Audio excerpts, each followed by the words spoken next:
Hi, still David, still One Up Gaming, still the podcast, One Up Gaming podcast, episode 334, and we're going to do the news. So, I guess just please visit the website, oneupgaming.co.uk, subscribe to the YouTube channel and leave a comment that says Dead Space for a chance to win a t-shirt like this.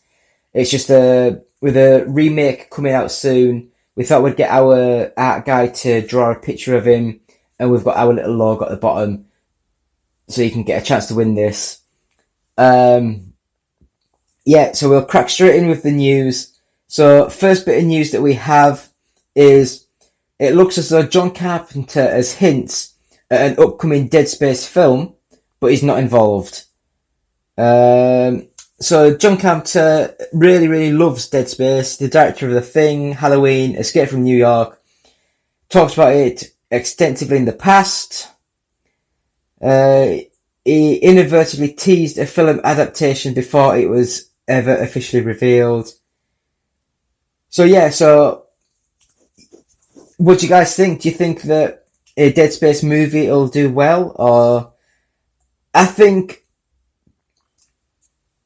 that Dead Space is an amazing IP to be made into a movie. I think that it could do really well. It could even work as like quite a low budget sort of style movie. It has to have gallons of blood, gore, things splitting everywhere. But, what do you guys think? So we'll go into the next bit of news that we've got. I mean, I'm not even going to go onto the website because it's got nothing. But basically, it looks as though the DCU and Matt Reeves' Batman movies, why have they call it Batverse? Just call it Batman, for God's sake, who cares? They're going to be developed as separate entities. So Matt Reeves, who did the Batman, was it last year or was it the year before? No, I can't even remember. But the 3-hour bloody slog of a movie, it was amazing. It was brilliant. But it was 3 hours and it was just very, very, very long. It looks as though new CEO of DC Studios, James Gunn and Peter Safran, are basically discussing that they're going to do the DCU as that, and then this Batman movies are going to be developed alongside each other. So, I mean, I don't know why everything has to be a connected universe. Movies are movies, just make good movies. That's all we need. That is all we ballywell need. Might be wrong, but, what are we going to do? So, the next bit of news, it looks like EA is going to remove Madden NFL 23 CPR touchdown celebration following Damar Hamlin incident. So basically, the NFL player had to be given CPR mid-game early this month. So EA Sports plans to remove the CPR touchdown celebration from Madden. I would actually like to see what the hell this CPR celebration is. I just don't understand. Though the animation has been in the game for 3 years, many players call for it to be removed after Hamlin went into cardiac arrest and received CPR for around 10 minutes on the field. EA Sports is taking steps to remove the celebration. I want to see what this celebration is now. So it sees one player lie down on the ground as another pretends to perform CPR on them. A third player imitates the use of a defibrillator. That's quite bad. Why would you even put that in the game? I just don't get why the hell you would even want that in the game. But yeah, that's poor taste. Poor taste here. Anyway, next up. Xbox and Bethesda event coming later this month. So there's an Xbox and Bethesda Developer Direct Games Showcase.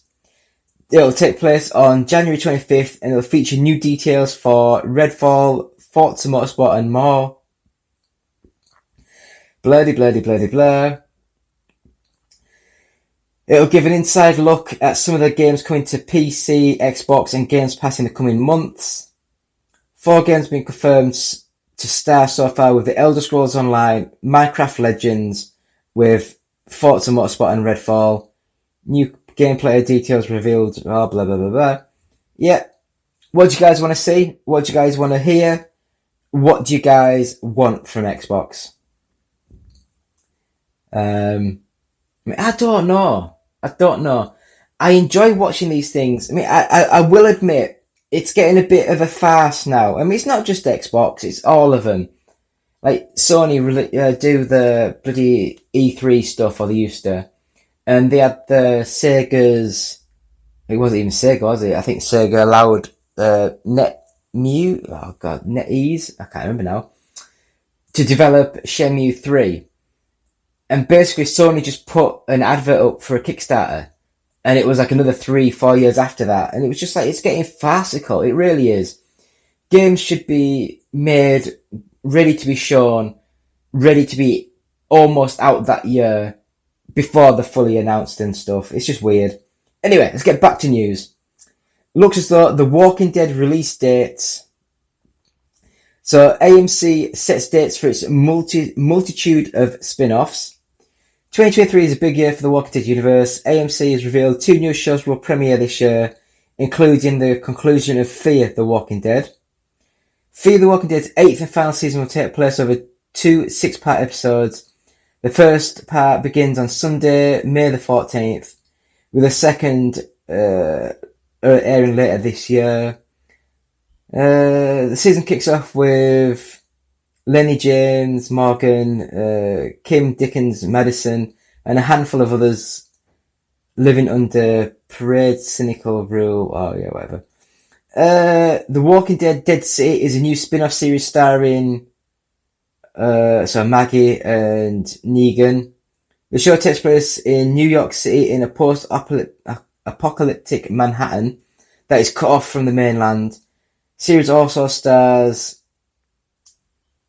Jonathan Higginbottom. That's a weird name. Dead City set to premiere in June. The show was first announced last year under the title of Isle of the Dead. Norman Reedus will star in The Walking Dead Daryl Dixon, another new spin-off series set to air later this year. The series sees Reedus is Daryl in France as he works to find his way home. Ah, okay. So is this before the apocalypse started, or is this just he just randomly got a plane over to France and then he's like, oh, I'm stuck, I need to get help. Anyway, finally, 2024 will see the release of another Walking Dead spin-off starring Andrew Lincoln's Rick Grimes and Michonne. So Diane Gurias. I'm so sorry.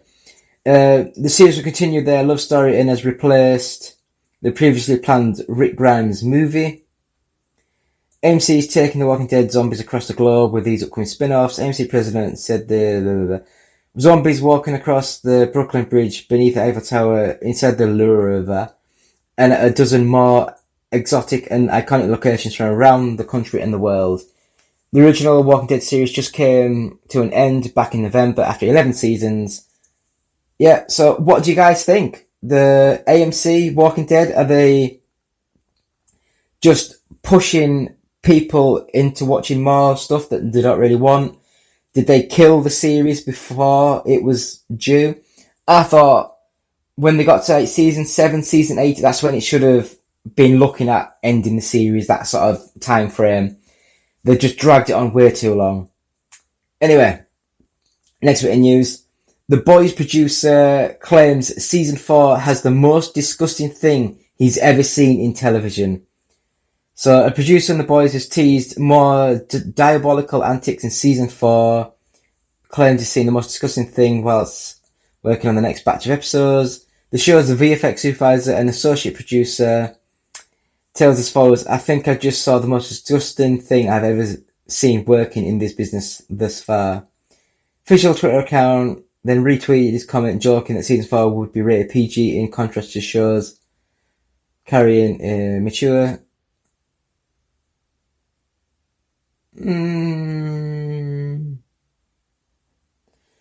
Featuring everything from full frontal nudity and bizarre sex scenes to extreme gore and violence. and one particularly explosive scene last season. We just kind of go for it. He admitted, blah, blah, blah. Season 4 is currently in production with no confirmed premiere date so far. Praised the last season for achieving a balance between impactful storytelling and extreme violence that cements itself as one of the best shows on streaming, no matter year or genre. Ah, that's nice. Nice of him. I don't know, I just think that season 4 kind of it's one of these shows that I think they kind of outstay the welcome a little bit. I've loved the first 2 or 3 seasons, and that last one, I watched it, but I wasn't enthralled. I guess I'm not a big fan of. I'm going to get the name wrong now, but the son character, the girlfriend of the Huey. I'm really bad with names. I do apologise, but yeah, I just don't like her as a character. I think she's a horrible person. Anyway, the Flash star Ezra Miller pleads guilty to trespassing and basically to avoid jail time. So he's pleaded guilty, unlawful trespassing in a plea deal that sees him avoid jail time. He'll pay a $500 fine and face 1 year probation with 41 conditions, including no drinking, random drug tests, and a continuation of their mental health treatment.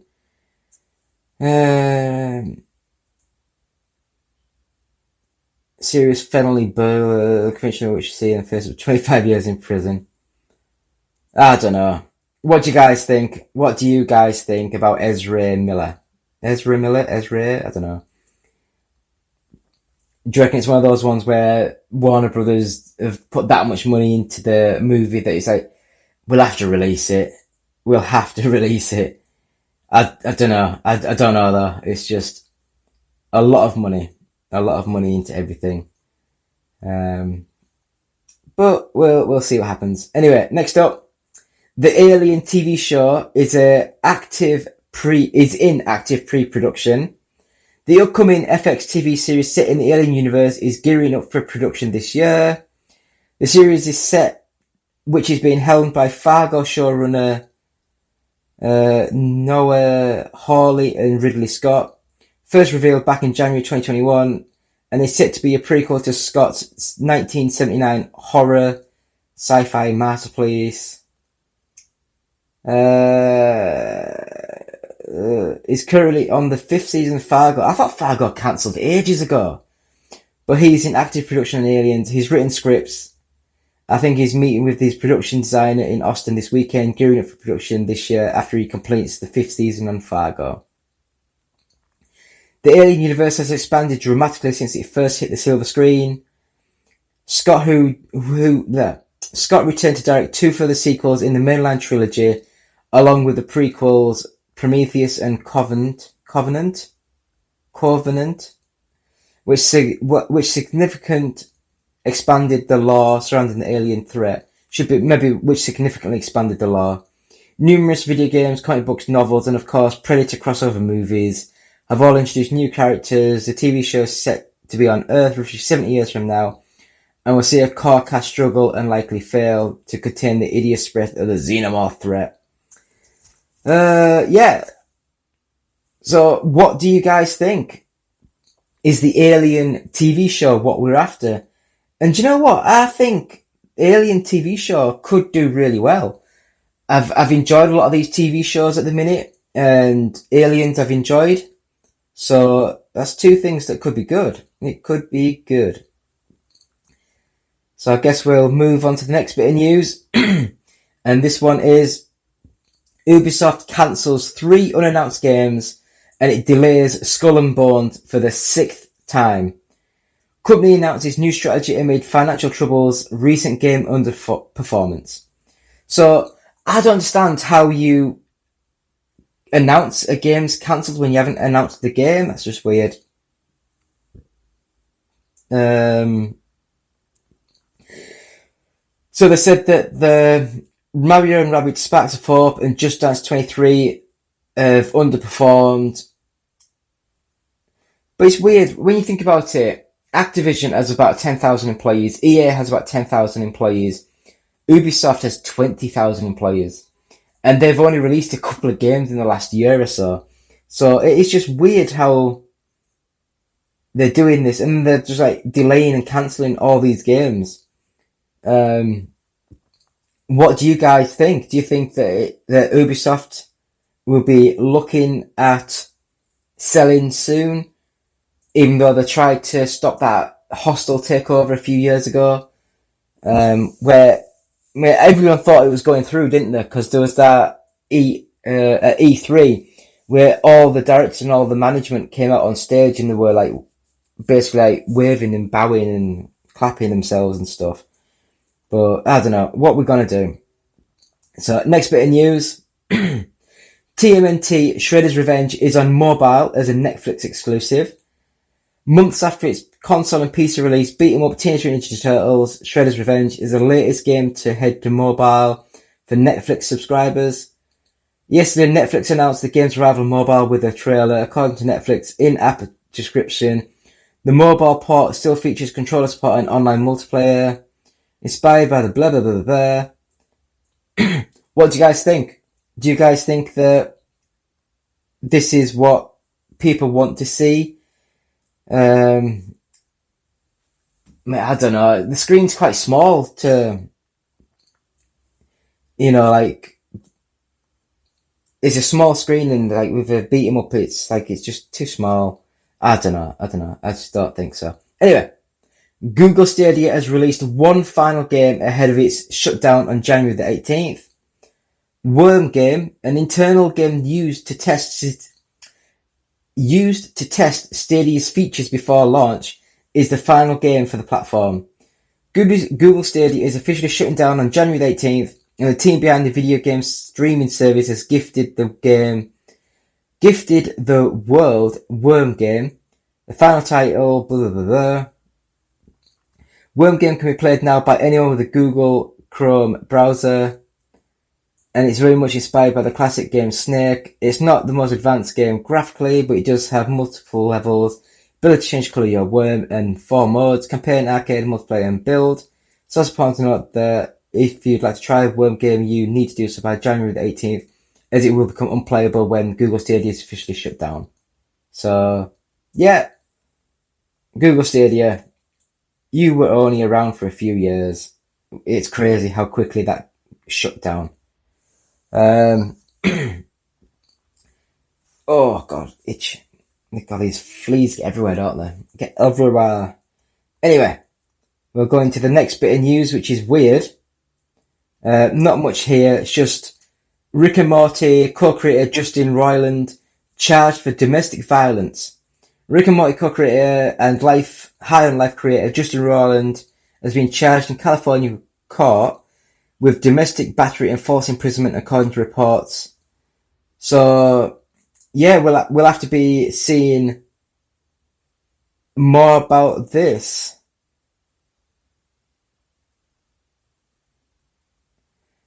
It's just weird.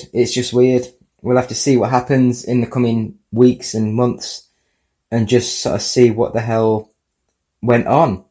I mean, it might be one of these things where fame's got the best of him, he's not in a good mood, and he just believes his own hype and he can do whatever he wants. Anyway, last bit of news, and unfortunately it's a really bad one. Lisa Marie Presley, singer, songwriter, and the only child of Elvis, dies at 54. As reported, she was hospitalised on the morning of Thursday, January 12th, after suffering a cardiac arrest at her home in Calabasas. I have no idea where that is, California. She was rushed to hospital after paramedics performed CPR, but sadly passed away shortly after. Priscilla Presley and the Presley family are shocked and devastated by the tragic death of their beloved Lisa Marie. They are profoundly grateful for the support, love and prayers of everyone during this difficult time. Lisa Marie and her mother Priscilla were in attendance at the 80th Golden Globe Awards and were able to see Austin Butler win the Golden Globe for his performance as Elvis in the 2022 film of the same name. Yeah, we're all getting to that age now where a lot of people are dying, that it's a lot of famous people are getting to their 50s, 60s, 70s, and it's horrible, but unfortunately, everyone's got the time. So wishing their family and friends all the best. So we'll end this section of the show with the top 40. So number 40, Gran Turismo 7, Red Dead Redemption 2, The Quarry, Nickelodeon Kart Racers, Crash Bandicoot Insane Trilogy.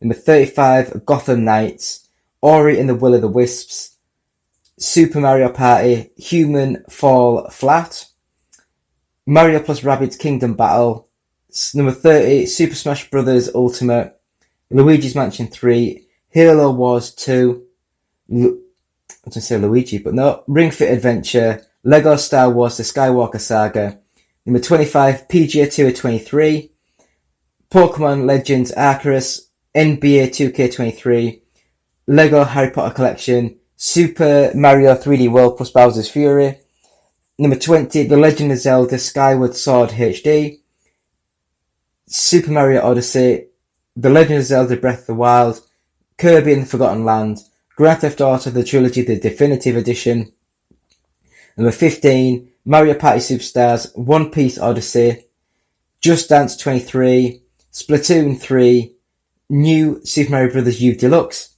and the top 10, number 10, Grand Theft Auto 5, number 9, Pokemon Scarlet, number 8, Animal Crossing New Horizons, number 7, Minecraft, number 6, Pokemon Violet, number 5, Nintendo Switch Sports, number 4, Mario Kart 8 Deluxe, number 3, Call of Duty Modern Warfare 2, number 2, God of War Ragnarok, and at number 1, FIFA 23, and that is thanks to the Games Press with their GFK Entertainment software charts, all formats. So thank you to them. And yeah, that is our podcast. It's our show. It's our news.